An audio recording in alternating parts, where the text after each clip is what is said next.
જય શ્રી કૃષ્ણ મિત્રો, આપ સૌ મિત્રોનું મારી ચેનલમાં હાર્દિક સ્વાગત છે. પવિત્ર પુરુષોત્તમ માસના દિવસો ચાલી રહ્યા છે. પવિત્ર પુરુષોત્તમ માસના 15મા દિવસની મહાત્મ્ય આજની વિડીયોમાં આપણે સાંભળશું. અધ્યાય 15, તેનું નામ છે ગરુડજીનું વરદાન. મિત્રો, અધ્યાય 14માં આપ સૌએ સાંભળ્યું કે સુદેવ પુત્ર પ્રાપ્તિ માટે આકરું તપ કરે છે.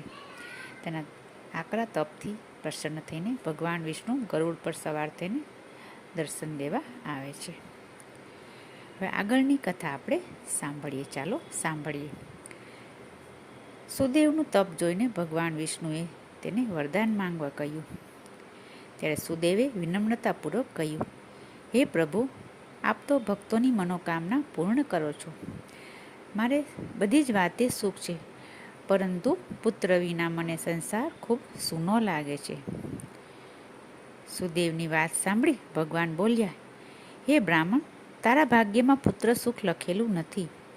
તારા 7 અવતાર સુધી તને પુત્ર સુખ પ્રાપ્ત નહીં થાય. ભગવાનના આવા દુઃખદાયક વચનો સાંભળીને સુદેવ તો મૂર્છા ખાઈને ઢળી પડ્યો. પોતાના પતિની આવી દશા જોઈ ગૌતમી પણ ખૂબ રડવા લાગી. પતિને આશ્વાસન આપતા કહેવા લાગી કે હે નાથ, વિધિના લેખ ઉપર કોઈ મેઘ મારી શકતું નથી.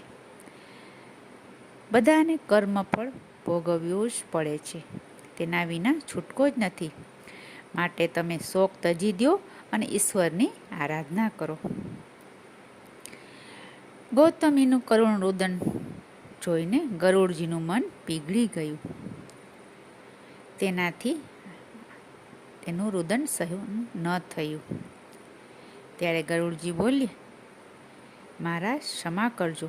આપે બ્રાહ્મણને વરદાન માંગવા કહ્યું છે, તેથી બ્રાહ્મણે પુત્રની માંગણી કરી છે.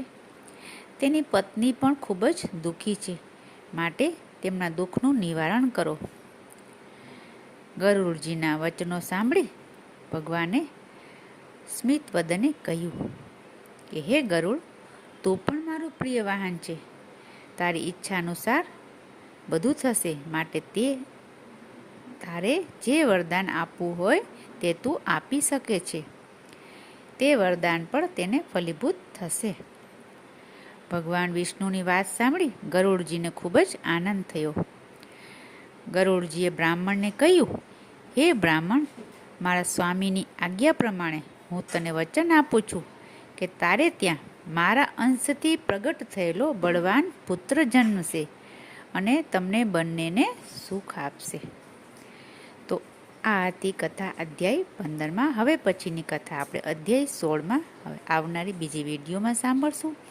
આપે જો હજી સુધી ચેનલને સબસ્ક્રાઈબ ન કરી હોય તો કૃપયા કરી લેશો અને બેલ આઇકન પર પ્રેસ કરશો.